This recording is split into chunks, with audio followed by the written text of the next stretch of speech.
Nation-state game theory has begun.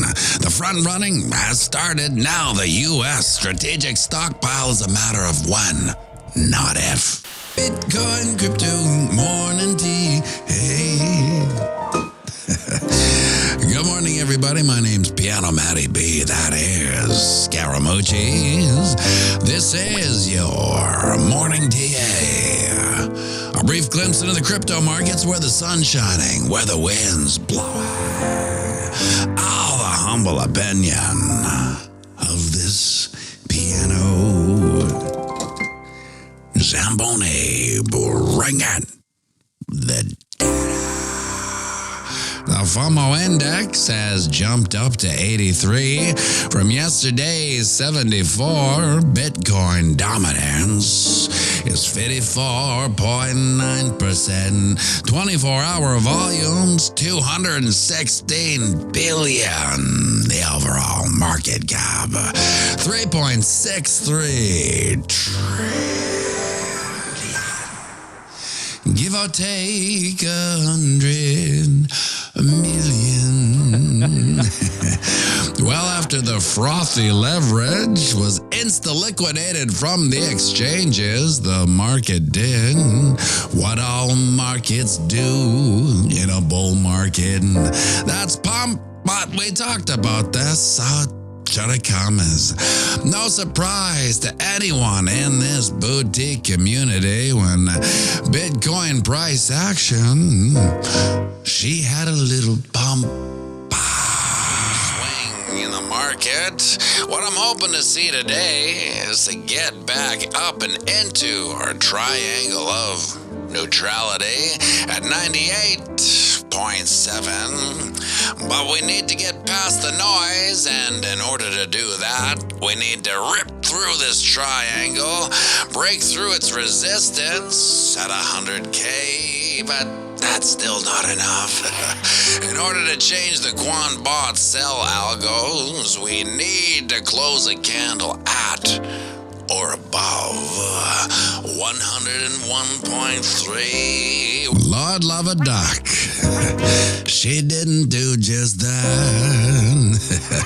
After throwing a drunken 30-year-old crying birthday girl wick down to our bottom Tuesday at 94.3, price action got cleared from the leverage tower to start pumping, and that's what she did, breaking through the 20 and the 50 moving average, smashing straight through our triangle of neutrality, support and resistance, picking out at 101.9, and has feathered back to a time of production 101.2, placing us above all three moving averages and out of our triangle of neutrality.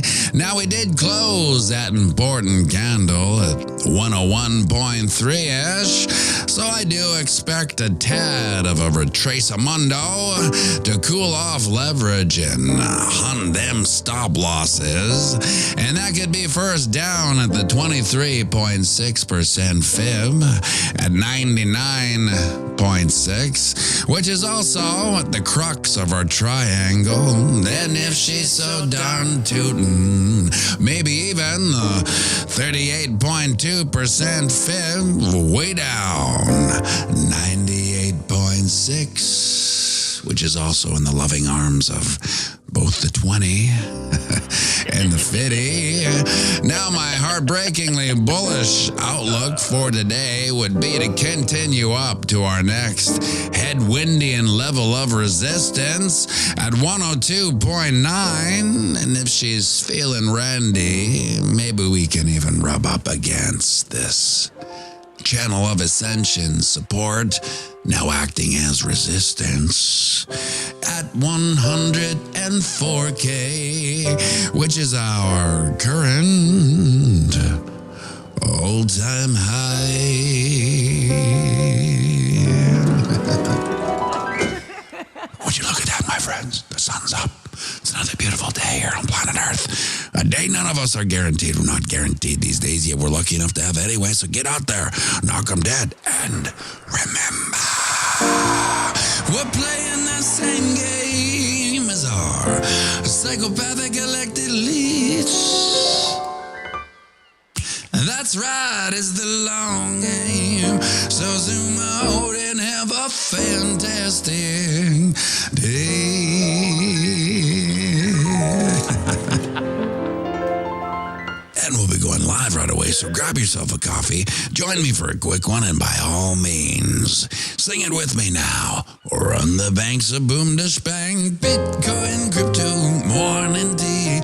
Hey, cha-cha-cha-ching.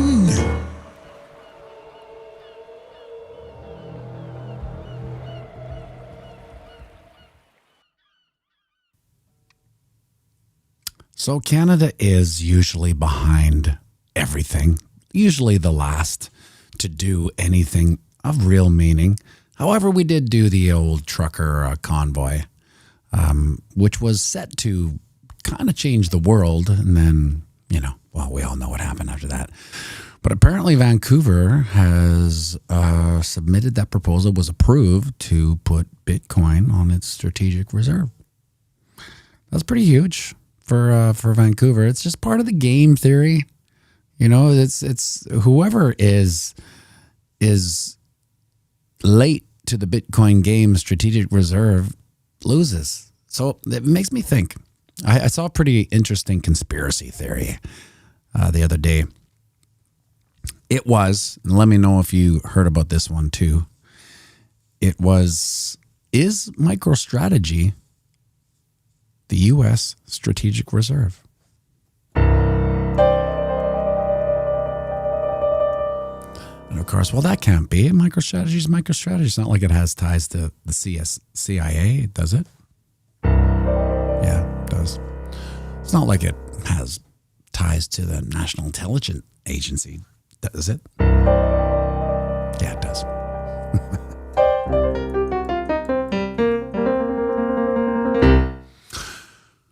I mean, it's an interesting one. It would make sense, like if this U.S. government was smart, which they're not. Obviously, they're government, so they're smart when it comes to patting their own pockets. They're highly efficient at that. Now, are they highly efficient at anything else? No. In fact, they're highly inefficient at practically everything, just like our government, but not as bad as ours. They're probably equally as brutal at the jobs they do. Anyway, you would think a global superpower as the U.S. would be stacking Bitcoin. Well, they have a lot already. But again, they don't have anything. Everything the government has. Hey, Duke, everything the government has is what? Stolen. He knows this. Everything they say is what? A lie. That's right. So all the Bitcoin they have is stolen. But you would think if they wanted to stack without creating probably the craziest FOMO, nation state FOMO this world has ever seen, they would get a proxy stacking. Makes sense, kind of. Because, as soon as the states says that they're stacking, it's over. To me, that is the Godzilla candle. Once that is declared, that is the Godzilla candle. And what a happy day that will be. This is where I start getting a little, I don't know if it's sad, but I feel in a certain way Bitcoin has gotten out of the hands of the people. Do you know what I mean? Like, this is a power for the people, an asset for the people, for everyone.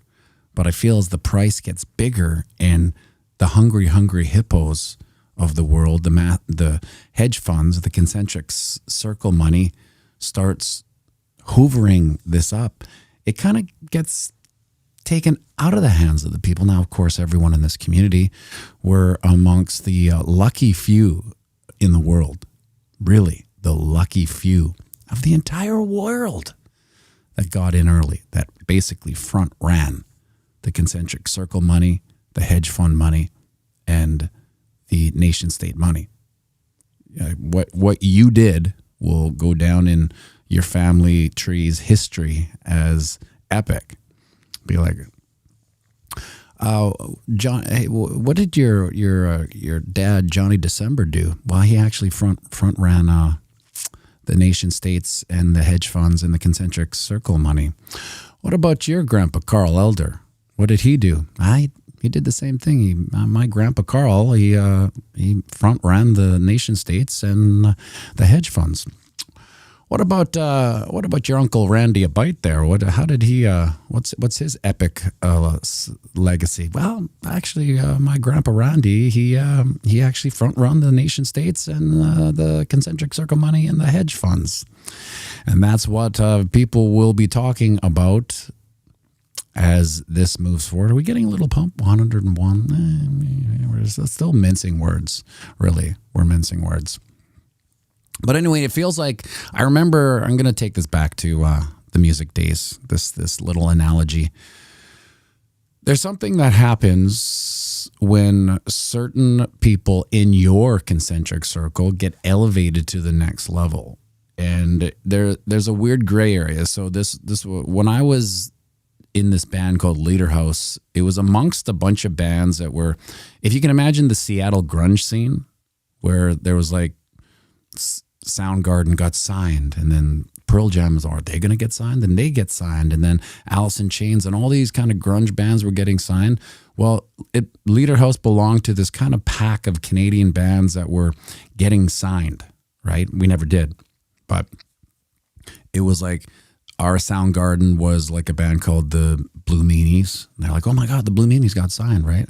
And then so everyone that was kind of, we toured with them, we were friends with them, we went to the same high school. We all kind of thought, well, that's just a matter of time now. And then another friend of mine's band called Wide Mouth Mason. If you've never heard of that band, they're a Canadian band. The singer is an unbelievable guitar player. You should probably, Google or YouTube Wide Mouth Mason live. I mean, they're recorded songs. They're fine. But it was really when he would solo that you could tell, wow, this guy's the real deal. He's like, he's up there with any great guitar player. You won't hear that in a lot of his songs, but you'll see it at his live shows because they'll just wank off for 10 minutes on a solo. Anyway, when they got elevated to a next level of concentric circle, so here we were all kind of battling it out like we are, like the people's money, Bitcoin, etc. And then those bands got signed. There was this weird gray area where they were no longer the same. They were no longer attainable. You couldn't have honest conversations because you would think a band like ours would go like, hey, the guy from New Meanies is named Damon. Hey, Damon, tell your A&R guy to sign us too. They signed you guys, and you might as well sign us.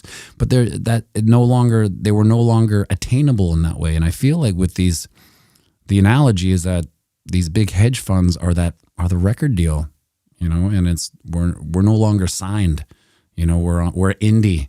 We're on an indie label. We're lucky to be on an indie label. The indie label, I guess, would be called early adoption, right? And that's where we are. But it's not really the same. I feel it has a different meaning. And at the same time, it's only to us because we've been here for so long that we see all these bizarre Camel Crawdad. Thank you for the super chat. Yeah, good morning from the wild, wonderful West Virginia. You and Misco, always at West Virginia.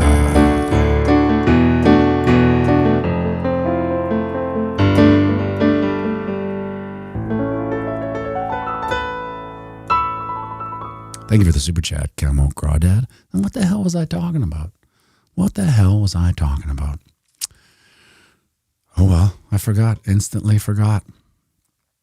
Now, when I said that ascending 104 all-time high, bumping our head or rubbing rubbing. If price action felt so randy, maybe it'll rub up against this. This is the ascending channel that I was talking about. This goes way back, but on top of 103 or what is it, 102.9, which is our last candle close on this chart, 4-hour chart, noisy little so-and-so, etc., etc.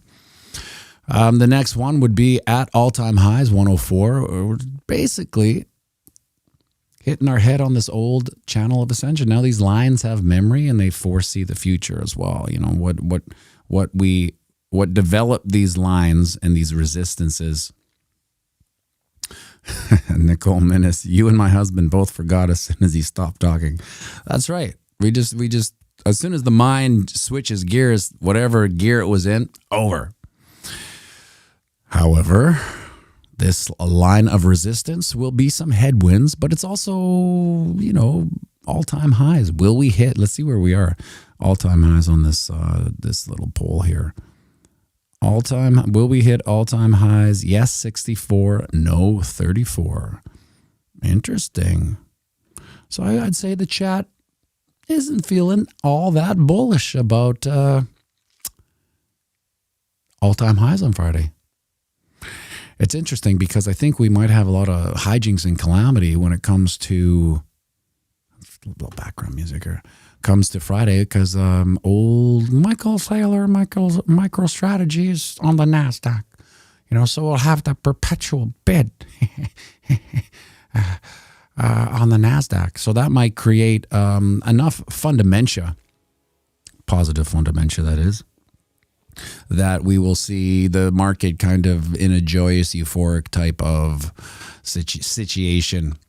Over on the Ding Dong, we almost got what some legacy analysts call a bullish engulfing candle.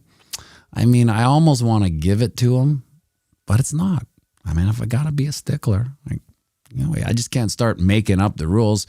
It's almost, so we'll just call it what it is. But at the same time, you can't diminish what it actually did. It came back from underneath. Frog in me, throat. It came back underneath our channel of resistance, now acting as support, and when that's a hell of a green candle for the Ding Dong on the daily. If you really think about it, let's see what actually closed. What was our? We're not going to do wicks. No one cares about wicks here. It was let's call it a 5% day. Obviously, we don't really get out of bed for 5% candles. However, when it's an inverse bullish engulfing candle, asterisk, we'll get out of bed. It's a happy day. You can see it's slight. It's ever so slight, but we are closing lower candle highs. We'll see about today. This may turn into one of those lower candle high scoop the dupes on our way up. If we can close this candle, this daily candle today above, what is it, 101? Yeah, 101-ish. Then we will, close two green candles in a row, which is nothing to shake a stick at. Is that what they say? So much you can barely shake a stick at. What's that saying? There were so many green candles I could barely shake a stick at. Is that this? Is that the stupid saying? What does it even mean? It's just, I got a stick. I just can't shake it at. There's so many green candles. Squeaky McGee, I'll take 5%. And tomorrow 5%. And the next day. Well, what would 5% take us from here? If we see what we saw yesterday, we got 5%. That would take us to 105. Well, let's call it 106. We'd be at all-time highs. There's a lot of people saying that once we're over 100K, wow, we're just going to go to 125 and then 150. I kind of think that we're going to get hung up on this 100K a little bit. The only caveat to that is maybe at 100K tomorrow with the NASDAQ bullish fundamentia for MicroStrategy, it might propel us up into the above 105. And then at that point, we can maybe look at 100 as the perpetua floor. Even moving into the next bear market, 100 could be the perpetua floor, where we probably come down to again. And then we'll, it'll be, let's say it's 2020, end of 2026, and we're bumping our heads on 100K. Oh my God, it's gonna break 100K. I can't believe it. What a ripoff. It's at 100K. That's what we'll probably see. Maybe 2027. Either way, I can't wait. I've started telling people that think they've missed out on Bitcoin. I mean, here's the thing. They think they missed out on something they have no clue about. Do you know what I mean? Like, it's funny how they can not know anything about it, but still think they missed out. And I just feel I've missed out. It's kind of gotten away on me. I've missed out. Do you know anything about it? No, not really. Oh, but you've missed it? Yeah. You know about the cycles, like the timing of the cycles or anything? No. But you still think you missed it? Okay, well, whatever. Then get ready for the next bear market, because that's when you can actually start really preparing for the next 3 years of your life and make some life-changing. Well, now it's not going to be the same as 16K. Remember that? Remember 16K and ho-humming? I don't know if I should get in here. 16. It's weird to think back. Imagine a 16K now. Basically, take back all those pick-a-pop bottles in your garage for whatever money you could get. At 16K. It didn't seem like a gift then. It sure does seem like a gift now. People would lose. Wow, if it went down to 16K, the entire world would be thinking that the sky's falling. And it would literally take a falling sky to kind of take it to 16K. But we all know what we would do if it was at 16K. But 16K will be the new 100K, right? You gotta actually switch your paradigm, because back then at 16K, we thought it was still somehow overvalued. You didn't want to buy it at 16K because it's not worth 16K right now. It could go down. Everyone's saying 10K. I'll wait for 10K. And it's a pretty huge difference. Let's just, mince the math and call it a 50% haircut. It's like being at 100K, think it's going to 50K. Well, do I wait for 50K, get twice as much when it comes back? We all know it's going to come back up. But, who knows? Look at these weekly wicks. This is nice, nice buying pressure. This is the perpetua bid in these 90s and 100K area. It's going to get pushed down. There's another conspiracy that these markets, these exchanges have like a white glove type of scenario when it comes to big buys. So let's just run through the scenario. I'll use my phone here. Hey, yeah, this is this is XYZ hedge fund. We would like to make a purchase of $4 billion. Yeah. XYZ hedge fund. Yeah. $4 billion we would like to purchase. Oh, great. Well, I'll put that right in. Oh, no. We're not doing a market buy. We're XYZ hedge fund. We're going to do a limit order, and we would like that limit filled, if you know what I mean, at 97.2. Well, we can put the limit order in it for you, but, there's no guarantee the market's going to. No. We'd like, we're going to buy $4 billion at 97.2. Thank you very much. TV show 80s. No, hang up, goodbye, click. Remember back in the 80s, no one said goodbye on the phone?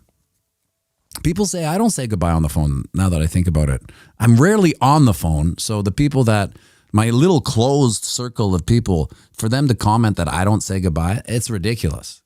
Like, I obviously say goodbye on my phone, but maybe I don't. I don't know. I do. What am I saying?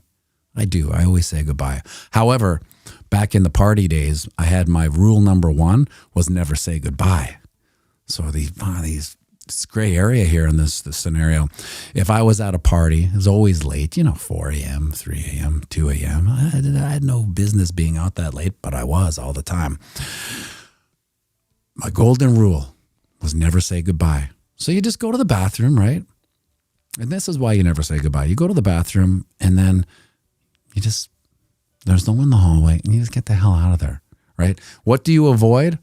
You avoid people going, where are you going? Oh, why? It's only 4 a.m. We still got till 8 a.m. before the wife wakes up. You know, we're in the basement. She will never know we're even here. Like, you know, why are you going so early? You don't have to pull up with that bullshit. So you just never say goodbye. But anyway, I say goodbye on the phone to the 3 people I actually talk to on the phone. Back to the buying pressure of these wicks. This is what I like to see. This is where, it gives me some more bullish prowess that it's not all bears. Not all bears. We're over 101K, Piano Matty B. What are you talking about? Not bullish enough. That's the thing.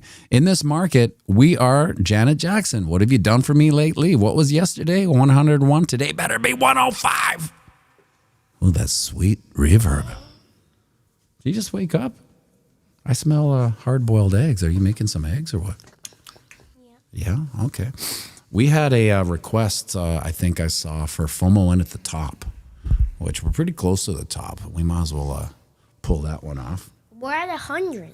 101.5. Let's just call it 5. 4. Wow, round it up. FOMO in at the top. Couldn't stop myself. FOMO in at the top. Now I'm down a lot. I shoot out close. The resistance became support. I shoot out close. The resistance became support. Everybody jumping off a bridge. All my friends are doing drugs. Everybody's cracking pins.